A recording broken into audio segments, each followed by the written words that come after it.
Você tem ouvido aqui deste lugar que muitas pessoas já abriram a porta do seu coração, a porta da sua casa, para receberem a Jesus. E todos os encontros dessas pessoas com Jesus foram transformadores. Jesus encontrou um homem religioso, Nicodemos. Jesus encontrou uma pessoa desprezada como Zaqueu. Jesus vive encontrando com pessoas. Jesus encontrou com você, Jesus encontrou comigo. Jesus quer encontrar com você. Que esta palavra possa servir e toda essa série possa estar alcançando o seu coração. Quero convidá-lo a abrir a sua Bíblia lá no texto de Marcos 7, versículos 24 a 30, ou você pode acompanhar aí na sua tela. O texto bíblico diz: levantando-se, partiu Jesus dali para as terras de Tiro e Sidom. Tendo entrado numa casa, queria que ninguém o soubesse, no entanto não pôde ocultar-se, porque uma mulher, cuja filhinha estava possessa de espírito imundo, tendo ouvido a respeito dele, veio e prostou-se-lhe aos pés. Esta mulher era grega, de origem ciro-fenícia, e rogava-lhe que expelisse de sua filha o demônio. Mas Jesus lhe disse: deixa primeiro que se fartem os filhos, porque não é bom tomar o pão dos filhos e lançá-lo aos cachorrinhos. Ela, porém, lhes respondeu: sim, Senhor, mas os cachorrinhos debaixo da mesa comem das migalhas das crianças. Então lhe disse: por causa desta palavra podes ir, o demônio já saiu de tua filha. Voltando ela para casa, achou a menina sobre a cama, pois o demônio a deixara. Nós encontramos aqui nessa narrativa de Mateus essa história, e Marcos e Mateus fazem esta narrativa. Mateus 15 e Marcos 7. Lemos aqui o texto de Marcos, e um texto complementa o outro, porque tem alguns detalhes bem específicos de Mateus que não estão em Marcos e vice-versa. E fala de um momento em que Jesus saiu das cercanias de Israel. Não sei se você sabe, mas por alguns momentos Jesus teve que se retirar. Ele se retirou por alguns motivos. Primeiro, para descansar. Estava cansado da lida ministerial. Segundo motivo, porque as pessoas queriam matá-lo e não era chegada a hora. Terceiro, porque as pessoas queriam também exaltá-lo como rei. E quarto motivo, Jesus queria ter um tempo para ministrar de forma muito próxima ao coração dos seus discípulos. E este aqui é um dos retiros de Jesus para fora de Israel, Tiro e Sidom.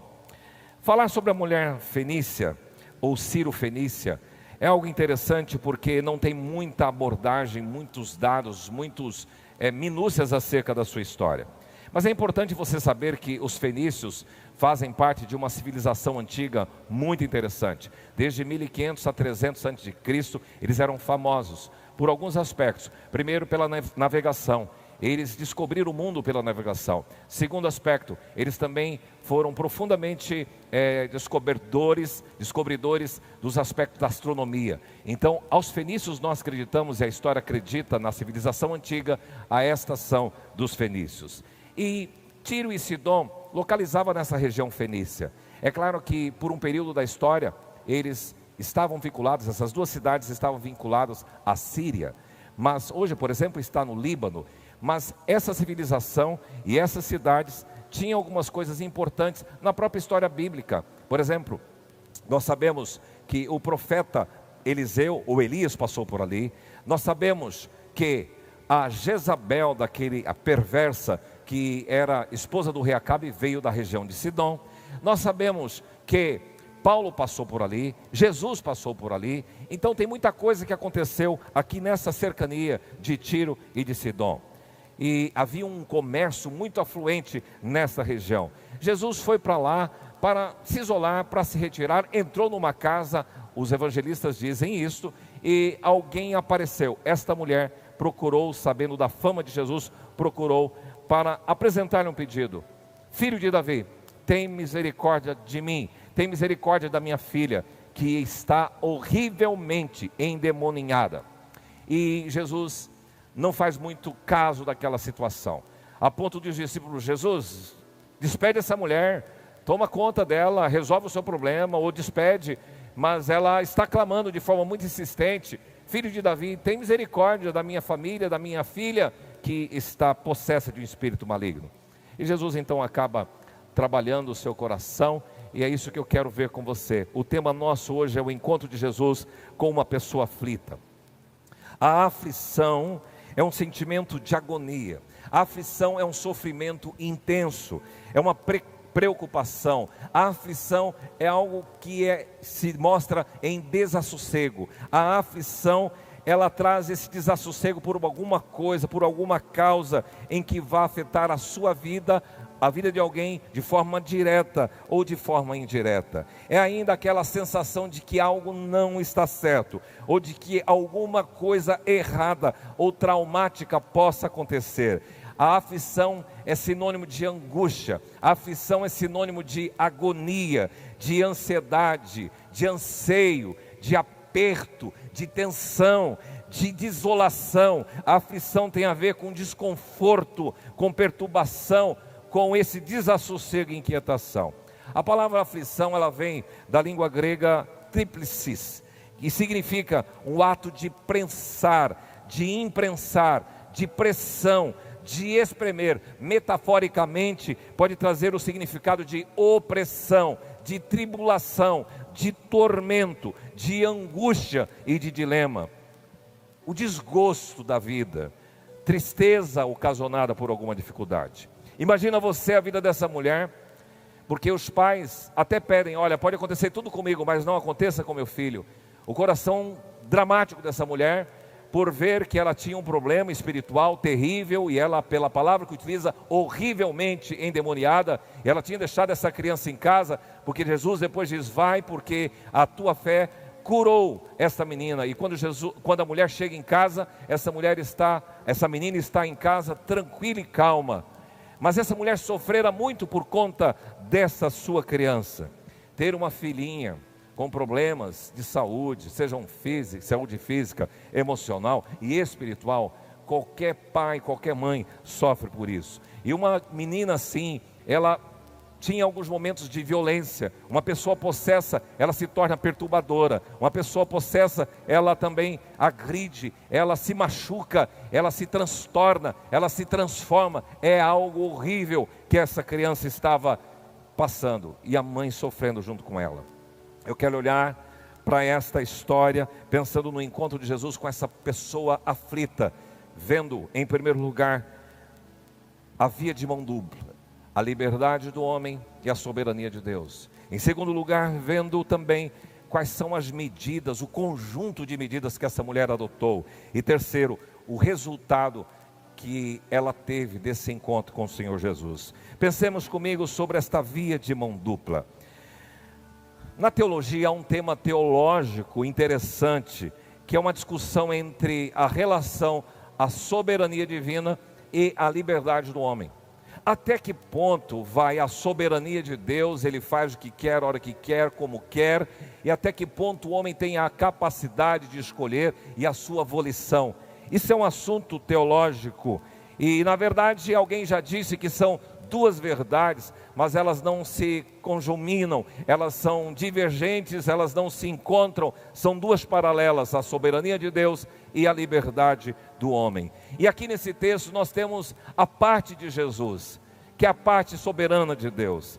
Sobre a própria atuação de Jesus na vida das pessoas, Ele mesmo declara, o Espírito do Senhor está sobre mim, pelo que me ungiu para evangelizar aos pobres, proclamar libertação aos cativos, restaurar a vista aos cegos, pôr em liberdade os oprimidos. Então a soberania de Deus dá esta autoridade, essa credencial para que o Senhor Jesus agisse. Ele mesmo disse assim, que o ladrão vem para roubar, matar e destruir, mas eu vim na minha atitude soberana para dar a você, perturbado, tormentado, aflito, angustiado, a vida, e a vida em abundância. Então há uma iniciativa divina de se inclinar, há uma iniciativa divina de descer, de ir ao encontro, de estender a mão.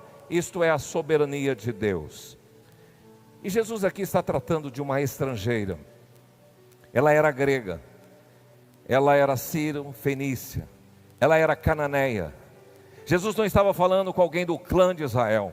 Jesus não estava falando com alguém que participava da sinagoga. Jesus não estava falando com alguém que guardava a lei de Israel. Ele estava mostrando o caráter universal do seu chamado messiânico.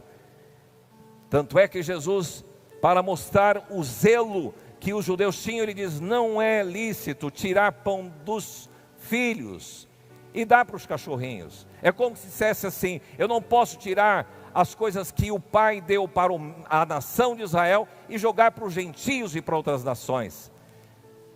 Há um caráter aqui muito importante do Jesus universal, de estender a mão ao estrangeiro, de ir em encontro. Porém, se de um lado existe a soberania de Deus, a iniciativa do Senhor, por outro lado nós temos a participação humana. Porque mesmo Deus sendo soberano em poder e vontade, nós vamos encontrar referências bíblicas em que a participação humana é definida. Por exemplo, quando o Senhor chega para Salomão, primeiro livro de Crônicas 28:9, diz: filho meu Salomão, conhece o Deus de teu pai e serve-o de coração íntegro e de alma voluntária, porque o Senhor esquadrinha todos os corações e penetra todos os desígnios e pensamentos. Olha só: se o buscares, ele deixará achar-se por ti, mas se o deixares, ele te rejeitará para sempre. Parece que Salomão tem a opção de querer ou não querer Deus. Jeremias 29:13, o profeta diz: buscar-me-eis e me achareis, quando me buscardes de todo o coração. Então, se de um lado existe a soberania do Senhor, por outro lado existe uma liberdade de escolha, de querer, de desejar, de buscar a presença do Senhor. Apocalipse 3:20, o Senhor Jesus, aparecendo à igreja de Laodiceia, diz: eis que estou à porta e bato, se alguém ouvir a minha voz e abrir a porta, eu entrarei e cearei com ele e ele comigo. Você percebe aqui que a parte do Senhor é bater a porta, mas a parte sua, do homem, é ouvir, abrir a porta, convidar Jesus para entrar e cear com ele. Por isso é uma via que eu estou dizendo de mão dupla: a soberania de Deus e a liberdade do homem. Até que ponto vai uma e até que ponto vai a outra, nós não conseguimos precisar e mensurar, mas são duas verdades incontestáveis. Em segundo lugar, quando pensamos no encontro de Jesus com uma pessoa aflita, nós vamos encontrar aqui na vida desta mulher um conjunto de atitudes pessoais. Perceba, em primeiro lugar, que ela discerniu, ela pôde entender, através da sua própria percepção, aquilo que acontecera com esta menina. Nós podemos encontrar que ela sabia que não era um problema psicológico, não era um problema físico, não era um problema clínico, não era um problema social, não era um problema de hiperativismo, era um problema espiritual. Essa menina tinha um demônio que a perturbava e atormentava. Sabe que muitos pais não conseguem discernir o que é que os seus filhos estão tendo, estão passando, estão sentindo, às vezes confundem tantas outras coisas, e essa mulher teve o discernimento. A primeira atitude dela foi discernir o que é que essa criança tinha. A segunda coisa que ela fez, ela buscou ajuda, ela recorreu ao Senhor, ela ficou sabendo que esse tal de Messias apareceria naquele lugar, ela foi informada da fama, dos milagres, dos ensinos desse homem chamado Jesus. Então ela vai até encontro deste homem, ela busca ajuda do Messias. Pessoas aflitas e em situações de desespero, às vezes não tem critérios para recorrer. Tem gente que, por causa da sua angústia e aflição, recorre àquela centro de umbanda, ao quimbanda, entram nas situações de cigano, ler a mão, entram nas situações de adivinhação, de consultar os mortos. É aquilo que Philip Keller diz no seu livro, que as ovelhas com sede, elas vão beber água, antes de chegar na fonte, param nas poças rotas, e estão ali contaminadas e bebem, e essas poças rotas, contaminadas, prejudicam o rebanho. É assim que tem acontecido com muitas pessoas em suas aflições, buscam caminhos tortos, e assim se contaminam. A situação de desespero muitas vezes leva as pessoas a fazerem isso. Mas essa mulher tomou uma medida certa, ela foi ao Senhor dos Senhores, ao Mestre, ao Jesus de Nazaré. Discerniu, buscou ajuda. Em terceiro lugar, ela clamou. No Evangelho de Mateus, 2 vezes aparece a palavra clamar. E a palavra clamar significa gritar. Filho de Davi, olha para mim, por favor, liberta minha filha desse espírito maligno, desse demônio. A reticência no seu pedido, porque na hora da sua aflição, do desespero, da angústia, você não vai ficar lá, Senhor, eu preciso do teu toque. Senhor, olha para mim. Senhor, tem misericórdia da minha vida. Acode, Pai. Assim os salmistas fazem, porque nós vamos encontrar vários salmos, eles dizendo assim: na minha angústia eu invoquei ao Senhor e gritei por socorro ao meu Deus, e Ele do seu templo ouviu a minha voz, e o meu clamor lhe penetrou os ouvidos. Volta-te para mim, tem compaixão de mim, porque estou sozinho, aflito. Salmo 25, Salmo 107, na sua angústia clamaram ao Senhor, e Ele os livrou da tribulação. Então, discernir, buscar o Senhor, clamar. Mas há uma coisa curiosa nesse texto de Mateus 15, versículo 23, diz assim, que Jesus, porém, não lhe respondeu palavra. Jesus ficou quieto. Eu sei que muitas vezes na sua aflição, você queria que Deus respondesse logo, e Jesus aqui não falou nada, deixou aquela mulher insistindo, a ponto de os discípulos se incomodarem. Jesus, e aí, mestre, despede essa mulher, a gente não aguenta mais ela ficar aí clamando e o Senhor não vai fazer nada. Que situação, parece até cruel de Jesus. Você já teve situação quando Ele não te respondeu? Ele se calou? Quando Ele faz isso com você, o que você faz? Dá as costas? O abandona? Esquece, sai resmungando. Essa mulher insiste, essa mulher persiste, persevera, e ela se tornou importuna até Jesus voltar para ela, e ela se prostra, e aqui o texto bíblico diz que ela se prostrou aos pés e adorou ao Senhor. Veja aí Marcos 7, 25 e Mateus 15, 25. Ela se prostrou aos pés do Senhor, ela adorou, filho de Davi, ela tinha uma noção messiânica, ela assim o fez. E outra medida dentro desse conjunto de atitudes que essa mulher teve, é de se humilhar. Eu não vou tirar pão dos filhos para jogar para os cachorros, prioridade dos filhos. E essa mulher, de forma muito sábia e humilde, ela diz: mas Jesus, das migalhas que caem das crianças, os cachorrinhos comem. Dá-me dessa migalha. Liberta minha filha. Cura. Eu preciso desta migalha. Que humildade.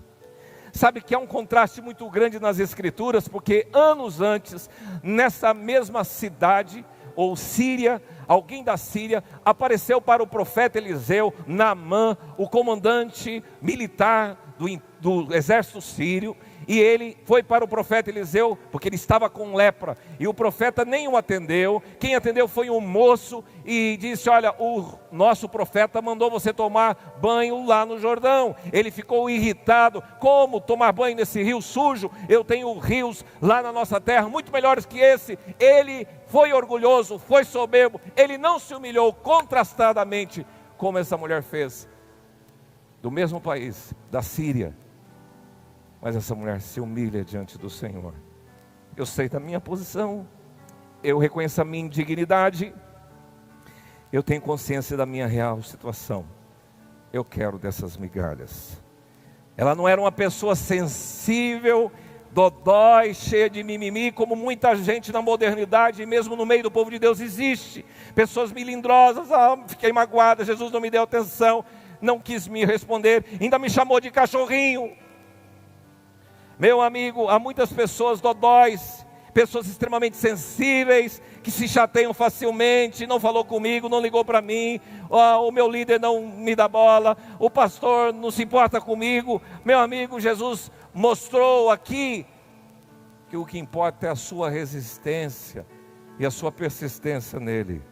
E esse conjunto de atitudes, de discernimento, de buscar, de clamar, de insistir, de adorar, prostrar-se, se humilhar, mostrou a parte de Jesus, mas a parte dessa mulher. E aí, Eu diria que cada encontro, um encontro. A ação de Jesus é singular na vida das pessoas. O encontro de Jesus com essa mulher, Ciro-fenícia, grega, cananeia, não é um encontro igual ao de Nicodemos, não é um encontro igual ao de Zaqueu, não é um encontro igual ao seu encontro.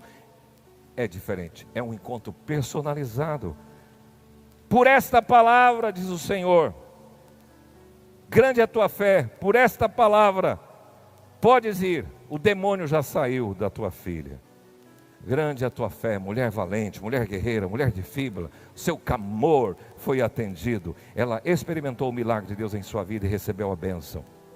Cumpriu-se na vida dessa mulher aquilo que os salmistas tanto contavam.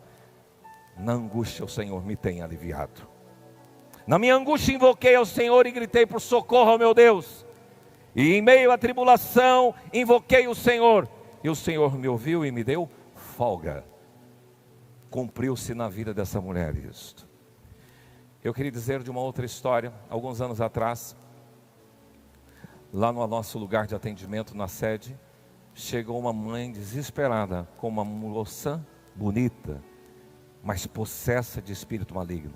Essa menina chegou carregada naquele lugar. Ela foi liberta e recentemente fui numa sala comercial dessa moça. E a mãe dizia: pastor, o senhor lembra o que tinha acontecido com a minha filha e hoje aqui ela está prosperando nos seus negócios, inaugurando essa sua sala comercial. A mãe alegre porque a sua filha estava encaminhada. Esse é o encontro de uma moça com a sua mãe, mas o seu encontro é bem pessoal e o Senhor se encontra com você, e isto tem que ser individual. Uma palavra específica para você: não se curve diante da ação do mal. O ladrão veio para roubar, matar, destruir, mas eu vou declarar para a sua vida a vida abundante do Senhor. Toda arma forjada contra você não há de prosperar. Em nome do Senhor Jesus de Nazaré, espírito maligno que tem atormentado esta filha, este filho, esta mulher, este homem, eu te repreendo em nome de Jesus. Que a libertação entre na sua casa, que o tormento da sua casa cesse e que a presença de Deus seja manifesta. É o desejo do nosso coração. Que esse encontro de Jesus possa aliviar a sua aflição. Eu quero orar com você. Pai, obrigado porque a gente vê os caminhos. Jesus mostrou o caminho. E como essa mulher, tem muita gente talvez hoje aflita, atormentada, perturbada, desassossegada. Mas no nome de Jesus nós queremos repreender a ação do mal. Dá discernimento, Senhor, porque muitas vezes tem pessoas pensando que é problema emocional, que é problema de descontrole, que é todo tipo de problema, mas menos espiritual. Dá discernimento, Senhor, porque se for problema espiritual, nós repreendemos. Não podemos minimizar a ação do mal em nossas vidas, mas declaramos a palavra de vitória em nome de Jesus de Nazaré, que disse que o Espírito do Senhor estava sobre ele, porque ele veio para proclamar libertação aos cativos. E é isso que declaramos para esta casa, para este homem, para essa mulher, para esta família, em nome de Jesus. E se você concorda, diga amém. Deus abençoe a sua vida, meu irmão. Possamos juntos servir ao Senhor.